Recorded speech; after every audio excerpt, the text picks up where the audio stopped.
here actually for 25 minutes. Let's take a look at the state of the nation. And before that, there's an interesting story that's just coming through right now. I think it's a developing story, but it's on Kenyans.co.ke. It talks about President Donald Trump bans Tanzanians from entering the United States, cites overstays. Well, this just comes amidst backlash and criticism of President Donald Trump pausing migration of almost 19 plus countries from European as well, European and non-European country, but mostly the prominent one was Tanzania. But Trump bans Tanzania from entering the USA in new travel restrictions. Let me just read to you an excerpt of it. And I find it to be really, besides coming at a time when Tanzania is at a precipice with what transpired during the election of how Samia Suluhu was installed into office. The United States President Donald Trump has imposed a travel ban on Tanzanian nationals in latest travel restrictions, citing inefficiencies in screening, vetting, and information sharing by Tanzanian authorities regarding their citizens. In a presidential proclamation signed on Tuesday, 16th December, the Trump administration added Tanzania to the list of countries facing partial restrictions on U.S. entry, citing high visa overstay rates as a key concern, and quote unquote. Today, President Donald Trump signed a proclamation expanding, strengthening entry restrictions on nationals from countries with demonstrated persistent and severe deficiencies in screening, vetting, and information sharing to protect the nation from the national security and public safety threats. That's read part of the proclamation.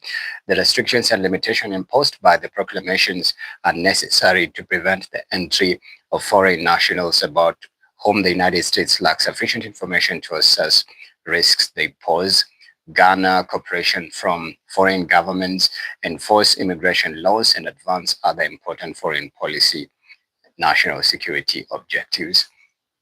According to US data, Tanzanians on B1, B2 visas have an overstay rate of 8.3%. We are also, well, those on F, M, and J visa categories, which include student dependents and exchange visitors, have an overstay rate of 13.597%. The B1, B2 visas cover short-term business trips, tourism, vacation, medical treatment. Meanwhile, the F, M, and J visas are granted to international students, the dependents, and participants in cultural and educational exchange programs. Some of these categories include a mandatory 2-year home residency requirement after completion. Tanzania now joins a list of nations facing partial entry restriction, including Angola, Benin, Cote d'Ivoire, Gabon, Gambia, Malawi, Mauritania, Nigeria, Senegal, Zambia, Zimbabwe, and others. Yeah, this is just, ridiculous. The move also follows widespread reports of human rights violations in Tanzania after the country's October elections. The United States had previously threatened to review diplomatic relationship with President Samia Suluhu's administration, calling for accountability over alleged atrocities. Suluhu's administration has pushed back, accusing regional media outlets of misrepresenting the situation and portraying Tanzania unfairly on the global stage. At the same time, Washington has enforced complete travel ban on nationals of South Sudan, Syria, Burkina Faso, Mali, Niger, signaling a border crackdown on immigration. Right, it's a very long report. Yeah, the proclamation also includes exceptions for lawful permanent residents, existing visa holders, diplomats, athletes, and individuals whose entry aligns with the United States national interests. Trump said the decision was made after consulting with cabinet officials and reviewing the original report under the executive order of, let me just read to you the executive order of 14,161. The proclamation of 10,949, as well as a country-specific information gathered since then. So it comes at a time when Tanzania is going through, I'd say, I've used the word precipice, where human rights activists, including the Tanzanian netizens and locals as well, Some of them are saying they have been silenced. They can't say anything, especially in regards to what transpired during the election period. And this just calls for the attention of other countries as well. Right here in Nairobi, Kenya, or Kenya at large, we were highly, massively invested with what happened in Tanzania. And that just tells you that as part of the East African bloc, Kenya is a gatekeeper. We actually watch over our brothers, just like the good book says. You should be your brother's keeper. And that's what Kenya has been doing for the longest time. I remember when protests erupted in Uganda and that there was a possible arrest of Bobby Wine. We saw Kenyan activists flock to Uganda from Bob Njagi and Oyo, who ended up being, abducted and taken to exile by Museveni. It took the attention of almost international human rights, civil society groups to have them released. And this is what we saw happen in Tanzania. But then look what it has led to. Tanzania has now been banned from the United States. And it just comes at a time when, things are not that, let's say, swift and seamless and flawless, so to say, in the East African bloc.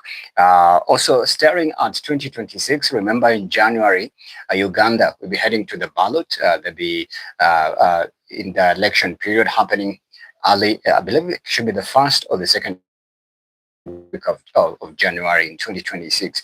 And as of yesterday, we saw Bobby Wine. There's a little bit of disconnection. Rather, in January, we saw in fact, it's yesterday, not in January. Yesterday, we saw Bobby Wine being almost arrested. And, in one of his rallies, we saw Kenya's CNN's Larry Madowo, who was doing the coverage. They were tear gassed. And according to the report that was filed as well, which was also live on CNN, it was discovered that, apparently Museveni, who has been for a very long time been against Bobby Wine's manifesto, doesn't want him to proceed to the election. And this is a possible, I'd say, precursor to what happened in Tanzania, because in Tanzania's opposition leader, Tundu Lissu, was charged of treason. And that was spearheaded, of course, by his main opponent, who is now the current president of CCM leader, that is Samia Suluhu. So things are turning out to be really thick for some of these East African countries. Word on the curb has it that Museveni wants his son, that is Kainerubaga, to take over from him, which is something that I find it to just be like in our East African bloc, you would say leadership has been made to be, it's more of a dynasty, it's more of oligarch kind of leadership other than democracy or democratic leadership, where you have to go to the ballot and compete effectively, do your campaigns and sell your manifesto to the people, and then when you win it, they'll vote for you democratically according to the constitution. But it looks like it's more of dynasties and transition from one a community and tribe to another. Now I want us to quickly take a look at what's happening in our Kenyan local dailies, and I want to quickly take you through some of the newspapers. Now, queries are rising over President Ruto's 5 trillion funds, and this fund is actually a kitty meant to finance President William Ruto's Singapore dream. And on the splash cover of the Daily Nation, it talks about queries over Ruto's 5 trillion funds, and it goes and says, concern pressed in a tight corner by Kenyans who have rejected tax increases, and with limited room to borrow, President Ruto has resorted to using a public money to attract private sector investments in public projects, promising to make Kenya a first world country in 30 years. But a day after the cabinet approved establishment of two kitties for the 5 trillion plan, questions have emerged on the information, utilization, management, and accountability of the funds. That story is on page number 4 of the Daily Nation newspaper. And a cabinet meeting was held to actually approve that 5 trillion kitty fund. And as we currently speak, I'd say its implementation is actually underway as we speak right now. So questions are cropping up. And I remember sentiments that were shared by Kiharu Member of Parliament, who is a very close, integral, say, player in President Ruto's cabinet and political body. Ndilinyoro says we should not be curating a 5 trillion kitty while we are still struggling with issues like unemployment, poverty, um, construction of roads. And sadly, I don't know if it's unfortunately or fortunately, this kitty, that money is going to be felt deeply by the taxpayer. So questions are now rising. And also, there's been a lot of political, I'd say, commentators, experts who've given their point of view saying this is unconstitutional. The cabinet is not supposed to approve just such a huge public kitty fund, and then the taxpayers have now to face, the wrath of its implementation. So I find it to be really interesting that, this is happening at such a time. But the dream is the Singaporean dream. Remember President William Ruto yesterday, was it yesterday or a couple of days ago? He said, in fact, we should be a first world, African country. And now that, he has this dreams and ambition of ensuring that, Kenya is up there.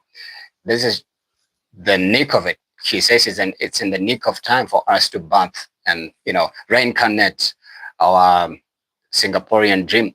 I wonder why Singapore though. But also there are dissenting views from Kalonzo Musyoka, who is part of the opposition, including PLO Lumumba, who has been an excellent and super forward figure when it comes to ensuring that, matters East Africa and across borders are in check. So they're saying, no, you can't have a Singaporean dream when things in your backyard are not yet settled. But shout out to Kenya. We always maneuver through everything politically. And the fact that we are greater allies of the United States, in as much as a lot of people are not feeling it and what's going on, it's difficult to be close allies with President Donald Trump, especially if you're an African country. So this just tells us that Kenya has greater chances and bigger position, the resoluteness, that being forthright, super forward, and strategically positioned to attain its dream. So I personally believe the Singaporean dream is achievable slowly by slowly as we continue working on some of these things. Most definitely, I agree 1,000%. There's things that are working in our country, but it's difficult to notice because we are also coming from a season of protests and everything that transpired during the anti-finance bill and the loss of lives. So most Kenyans are still reeling from the shock and the effect and the traumas of, a police brutality, the forced disappearances and the abductions and the cost of living, which is something that, is still festering till right now. But I personally can't wait to leave and experience and be a part of the Singaporean dream. So fingers crossed. Now, another groundbreaking story still on the Daily Nation newspaper is the mystery death and an accident of Cyrus Jirongo, who's a very prominent Kenyan politician and also a very astute Ruto critic. And some of the developments into that accident are actually really wild and bizarre, because they're saying, how comes Cyrus Jirongo was in a meeting in Karen and then ended up finding himself driving to Naivasha and then on his way back to Nairobi and then in a head collision accident. And on the Daily Nation newspaper, they're talking about DCI probes Jirongo's death in horror crash. And they've given a very interesting outline, and it talks about a CCTV footage at the petrol station near the scene where Jirongo died moments later. And then it gives actually a chronology flow of it at 2:18 a.m.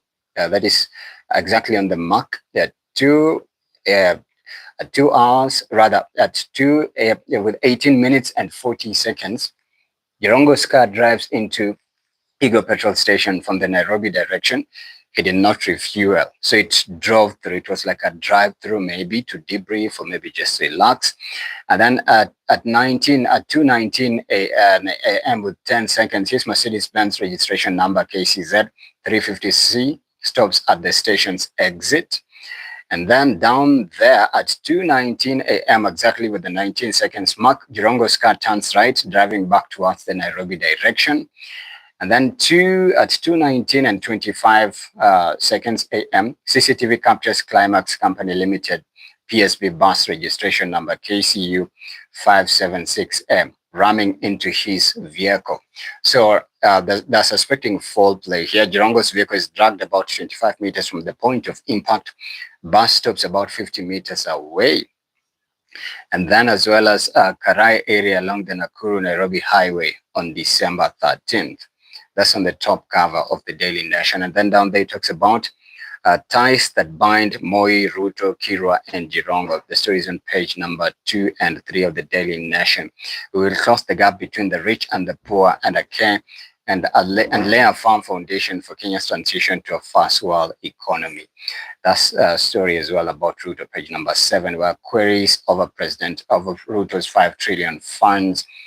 And then as well, it talks about 20 governors spent on zero development, says news audit. And then national news, 18 Kenyans rescued from Russia battlefield. I think this is a story that I've actually shined the light on as well. They are among dozens of Kenyans lured to Russia with job offers only to be conscripted into the Russian army in the war with Ukraine.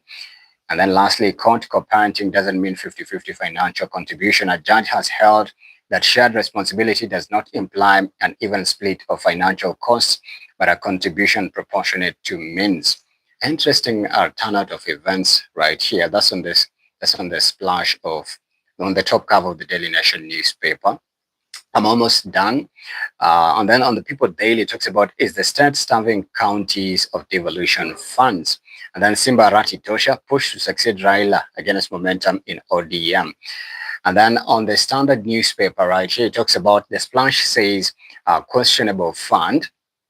As President William Ruto's hyped bottom-up economic transformation model falters with nothing much to show for the last 3 years, the administration seems to have abandoned Mama Mboga and is now going for mega infrastructure projects through the so-called Singapore Dream.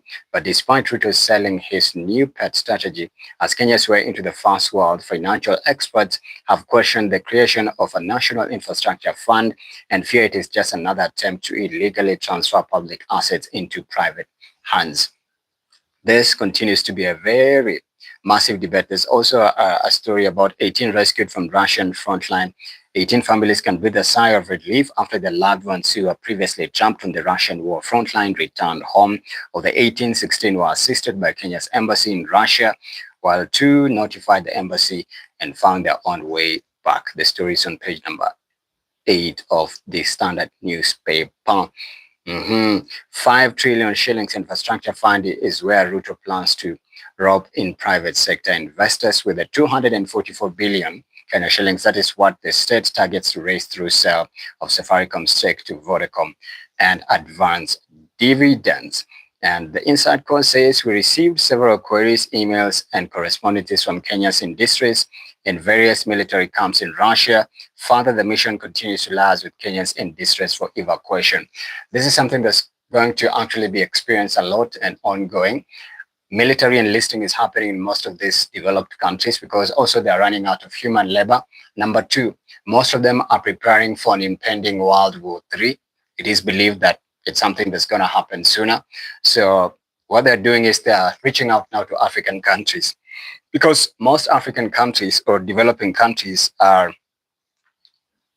rather, they have a lot of human labor, but there's lesser industrialization or productivity. So they can make use of that. Germany recently said if you're 18 plus and above and you are willing to join military for training, yeah. So it's something that's going to be experienced a lot for the better part of 2025 as it ends to 2026. So fingers crossed, I trust the families that were, I'll say, unceremoniously or unethically forced into the army and taken to the front line or the battle line of the most vulnerable areas.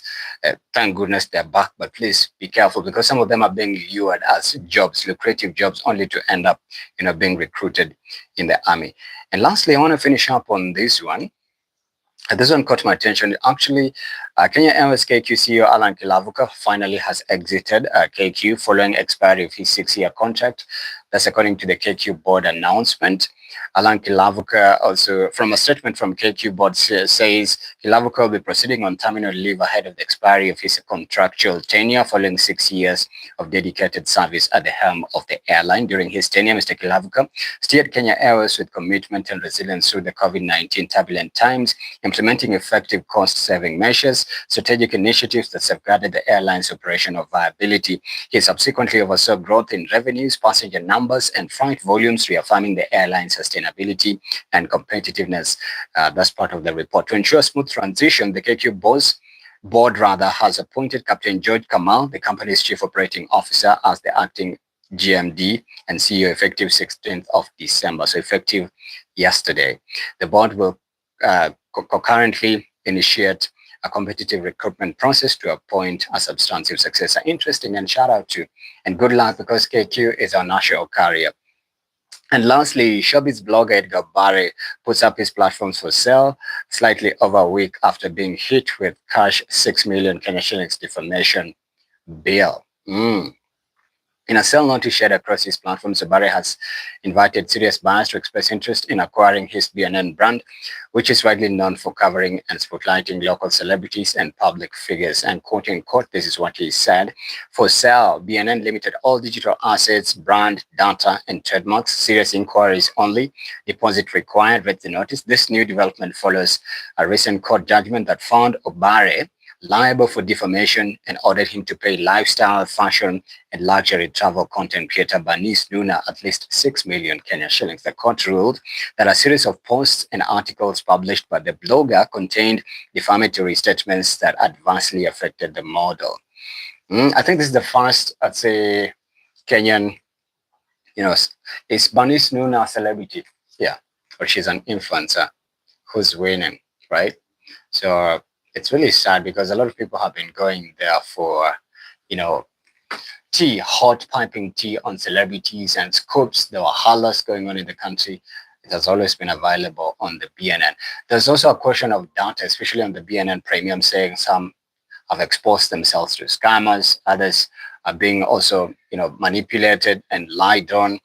All right. Speaking of that, as I close it up, so this one is an interesting one, and I know it's a win-win for the ladies, and this could actually paint Sakaja in good light. It says, Governor Johnson Sakaja's cabinet approves introduction of 2 monthly menstrual health days for women staff. Nairobi Governor Johnson Sakaja's cabinet has approved a new policy allowing women employees in Nairobi City County to take 2 menstrual health days every month. The policy has now been formally adopted into the county's human resource framework.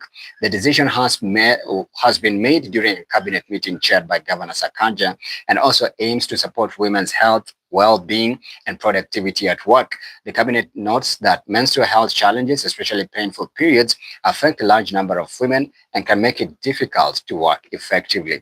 Women make up more than half of Nairobi County's workforce, meaning the issue has a direct impact on service delivery and overall efficiency. Previously, menstrual health was not recognized in the country's HR policies, often forcing women to report to work even when unwell. The new policy closes this gap by allowing 2 monthly days off due to menstrual health without adding extra financial costs to the county. According to the cabinet, the policy is based on evidence and aligns with commitments to gender equality, decent work, and inclusive governance. Nairobi now joins countries like Zambia, Japan, South Korea, Indonesia, and Spain, which have introduced menstrual leave policies to support women in the workspace. This is just interesting and impressive, but odd at the same time. Let me just read some of the comments, because this is from BNN, rather from Buzzroom. Free sanitary towels too. Shout out, by the way. We should also not go to work during periods. Please, we should just rest. Ha ha ha ha. Makofi, free self-sanitary pads, please. Another one said, appreciated but bado. Zinafaa kuwa 5 days. Nisirudishe juu ya hiyo sasa tafadhali. Wow, that's amazing. What about men having 2 days as well for mental health? By the way, a very important point. But there's a time we read a statistic that said, out of a group of 5, 3 women, so to say, and 2 men who are seeking for employment at a company, the 3 men or the 2 men are likely to be kicked away, and the 3 ladies are hired. And I remember some point Candice Owens saying that, men are more vulnerable in workspaces even than compared to their counterpart, their female counterpart. And that just, and also there's another one that said, if I'm not wrong, it said, most corporate spaces are kicking out men and inviting more women, because women are easy Women are easy breezy to work with. Women communicate easily. Women are expressive when it comes to marketing ideas and, packaging themselves as representative sales and marketing representatives. Women have greater bargaining power and also personality that easily sails them through the process and even recruitment process as well.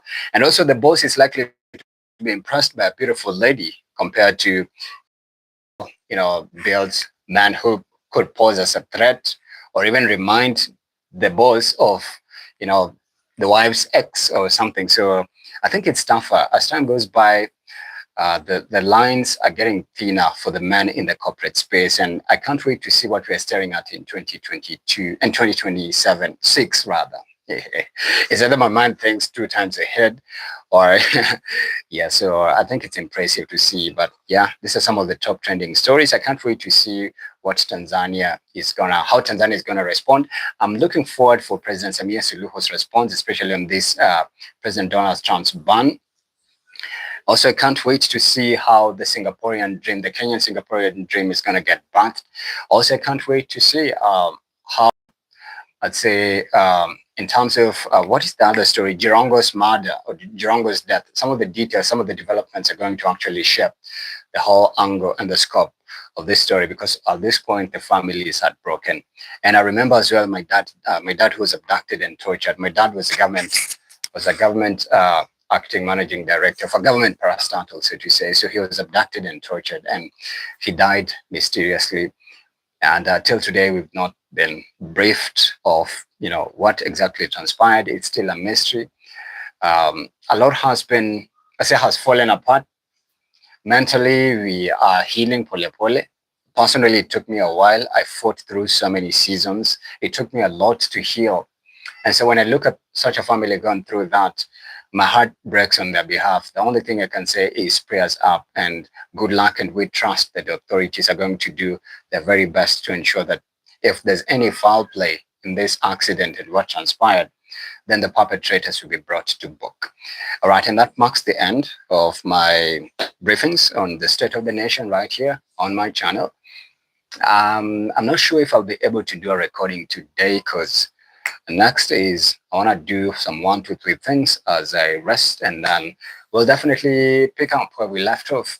If you want to support me or get in touch with me, my email is sankobrian2@gmail.com. My number is right over there, +254 717 829 615, +254 717 829 615. That's where my number is.